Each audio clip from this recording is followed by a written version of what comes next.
We are continuing on with our new terminology, and today what we are going to be looking at are different landmarks on the body and different body cavities. So the anatomical body landmarks are going to be used to identify different surface features of the body. We have both anterior and posterior landmarks. So if you remember from yesterday, anterior refers to the front of the body or more in front of another structure. Posterior refers to the back or more behind another structure. So the anterior landmarks will be on the front of the body and posterior landmarks will be on the back of the body. There's also one inferior body landmark, and we will talk about that after we cover all of the things that you see on these two diagrams. So we're starting with anterior body landmarks, and you have these same things, these same boxes on your note slide. So we're going to use those to help us label these diagrams, and I'll be doing that as we go through the lesson, so you'll need to make sure you label them on yours as well. First we have abdominal, so that's going to be anterior, the anterior body trunk, inferior to the ribs. So anterior body trunk, this would be the body trunk, and it's inferior to the ribs, so the ribs would be around here, so that means that this section right here would be referred to as abdominal. So we can drag our label there. Acromial is the point of the shoulder. So if we look at both shoulders, the point of the shoulder would be up here. So if we go ahead and drag acromial to that top line, that will label that for us. Next we have antebrachial. Antebrachial means your forearm, so between your elbow and your wrist. Okay, we have a line right here pointing to that for us. So if we drag that label over there. Antecubital is the anterior surface of the elbow. So one thing we need to keep in mind, and you can see it in the diagram, is that all of these are referring to places as if the person is in anatomical position. So if we remember back to yesterday, anatomical position is standing erect or upright, palms facing forward, feet facing forward, like the person in the diagram is.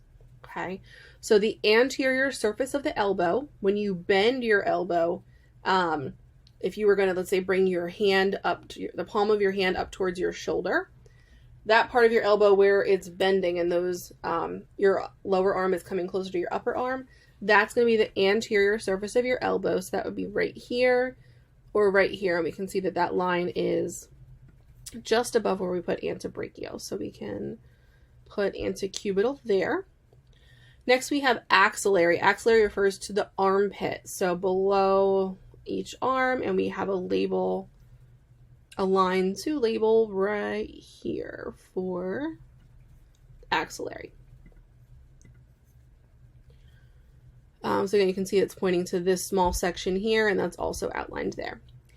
Next, we have brachial. Brachial just refers to the arm, or the upper arm, really. So we will have that right there. And then next, our last one on this slide is buccal or buccal, which refers to your cheek. And we have that right there. Okay, so the cheek on the face would be that label right there. Okay, if we move on, and these are just, I'm just giving these to you alphabetically. Our next landmark that we have is carpal. Carpal refers to the wrist. If you've ever heard of someone getting carpal tunnel syndrome, that's an issue with a nerve in their wrist. And so carpal refers to the wrist. If we look right here, we have that label line pointing to the wrist. Cervical is going to be the neck. So if you've ever had health and you learned the different bones in health class, your cervical vertebrae, or the vertebrae that are in your neck, you have 7 of them.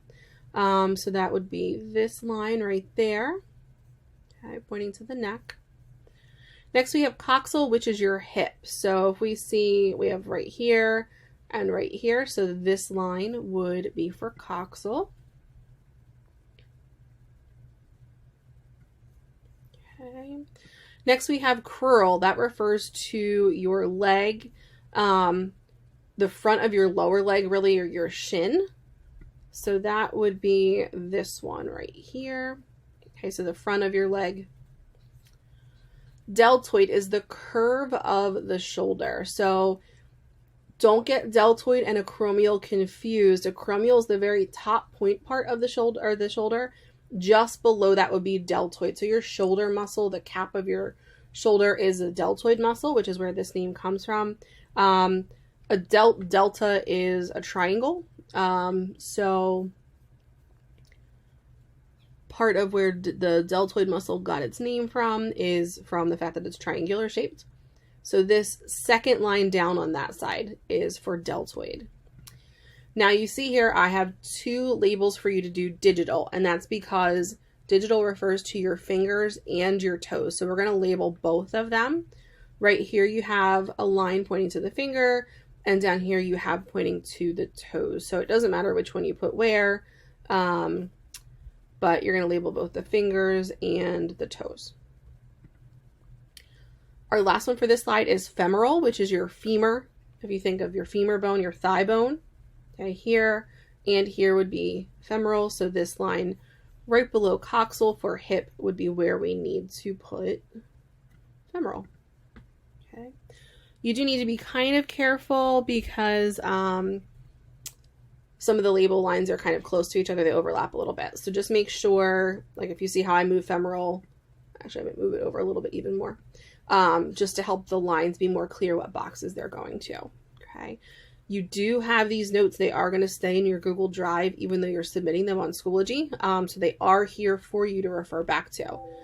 So that's, you want to make sure you have these labeled correctly for that reference, but you also, part of your grade for your notes today is that you're doing this right. So you want to make sure for both of those, your grade and for you to study from, you want to make sure that they're accurate. Okay, so next we have fibular. If you think of the fibula, the bone on the outer part of your lower leg or the lateral part of your lower leg, that would be where your fibula is. So this label right here would be fibular. Frontal refers to the forehead. So right here pointing to the forehead would be frontal. Next, we have inguinal, which is the groin. That is going to be right here. Okay, so this area right here would be the groin, which is inguinal. Next, we have mental, which is the chin. So right here, this line is pointing to the chin, so we want to label that.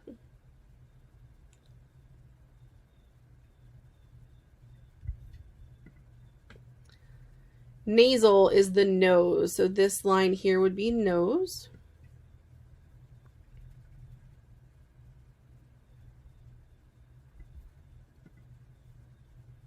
Try and move that a little more. Okay, there we go. That didn't really help, did it? There we go. Okay. Next we have oral, which is the mouth. So the reason why I'm trying to make this one smaller, if I can, we're also going to need to fit oral for mouth in there.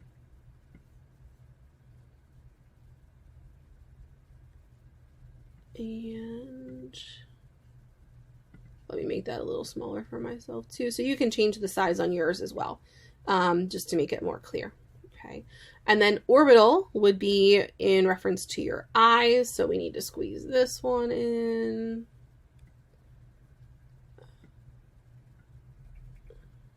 And again, you can make your boxes smaller. Maybe, if I can make mine smaller. You know what?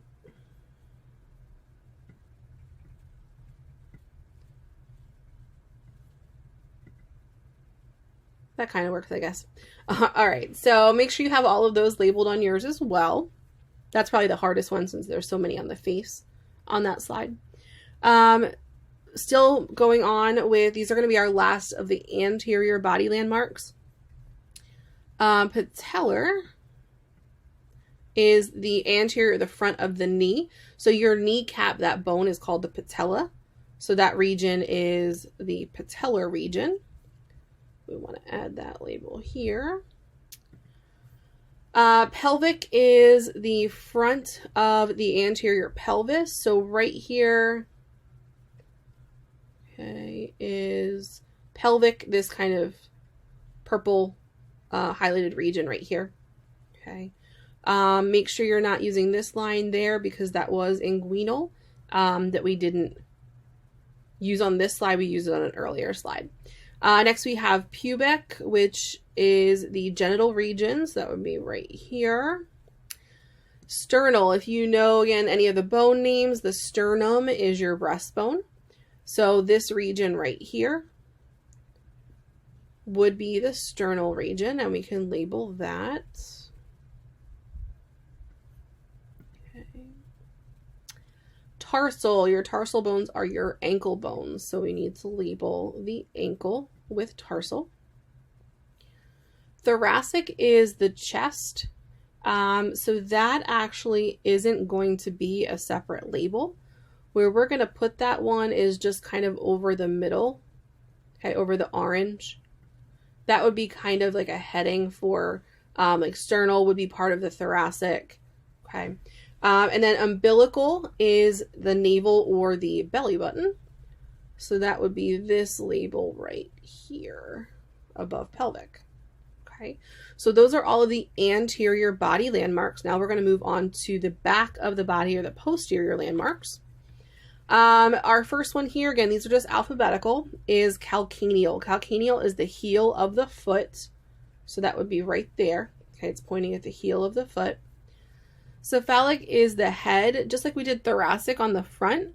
That's more of a heading. So we are just going to put cephalic right there above the head. Okay. Femoral, you also, so some of these you can see on the front and back of the body. Femoral is the thigh still, where the femur would be. Gluteal is the buttocks. So if you have heard of gluteus maximus, gluteus minimus, those are your butt muscles. So gluteal would be the buttocks region. Lumbar is going to be in your lower back, between the ribs and the hips. So this area here on either side of the spine, that would be lumbar. Those vertebrae there are called your lumbar vertebrae. You may have heard of different chairs or like seats in cars having lumbar support. That just means it's giving lower back support. Our last one for this slide is occipital. That is at the back of the head, or the base of the skull. So if you've ever learned the lobes of the brain before, your occipital lobe of your brain is the back of your brain. So the bone that covers that is the occipital bone, that part of your skull. So that region is called the occipital region. The rest of our posterior body landmarks, we have olecranal. That is the posterior surface of the elbow. So when you bend your elbow, the part that's pointy is olecranal. So it's going to be this label right there.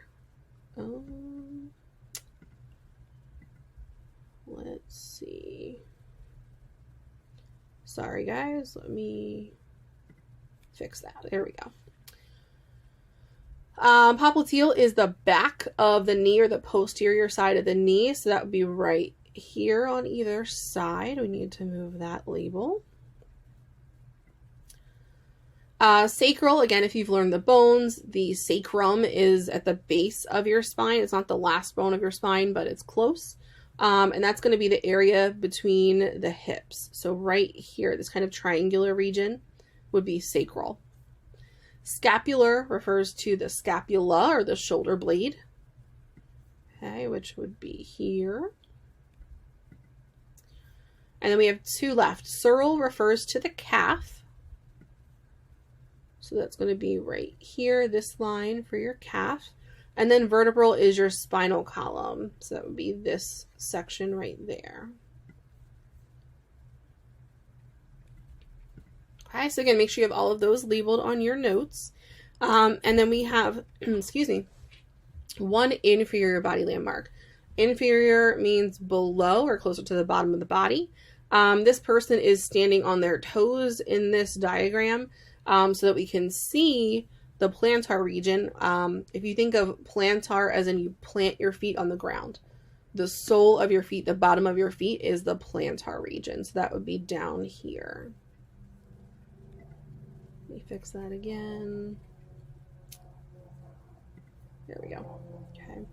I'll already have that taken care of for you on your notes, so you don't need to worry about that.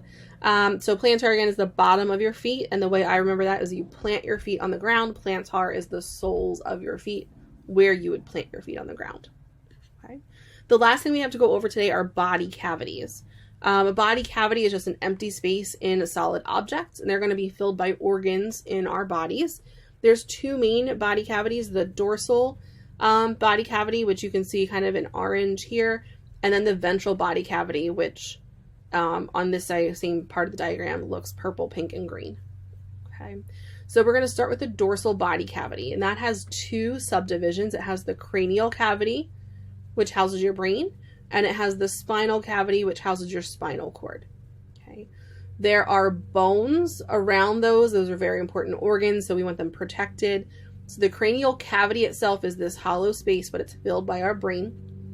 And then the spinal cavity is a hollow space in between the vertebrae where your spinal cord would be. And again, that offers protection for your spinal cord. Finally, we have the ventral body cavity. This is much larger than the dorsal cavity. It's got a lot more organs in it and a lot more components. So there are two main subdivisions of the ventral body cavity. You have the thoracic cavity and the abdominopelvic cavity. The thoracic cavity is going to contain the lungs and the heart. Okay, so that would be up here. It is separated from the rest of the ventral body cavity by the diaphragm. The diaphragm would be right here, or we can even see down here where it's labeled. Okay, so the thoracic cavity is separated by the sheet of muscle, which is the diaphragm. And then the thoracic cavity itself can also be further divided into left and right by an area in between called the mediastinum. The abdominopelvic cavity has a lot of organs in it. So we further divide that into the abdominal cavity and the pelvic cavity. The abdominal cavity has your stomach, your liver, your intestines. So you can see that's pink on each one here, highlighted in pink. And then the pelvic cavity is highlighted in green on the diagram. That contains the reproductive organs, bladder, and the rectum. Okay, so that will be where we kind of hit pause for today. You do have notes that you should be filling out. Hopefully you did that while you were watching the lesson. If not, you'll need to go back and do that. You'll have some things to fill in, so type in, and then you'll need to do the labeling that we did if you didn't take care of that while you were watching the lesson. You also have a practice assignment to do once you're done this for today, just to get you used to some of these terms and where they're located. If you have questions at all, please reach out and let me know. You can come to a Zoom session or send me a message on Schoology, and I would be more than happy to help you. Have a wonderful day, everyone.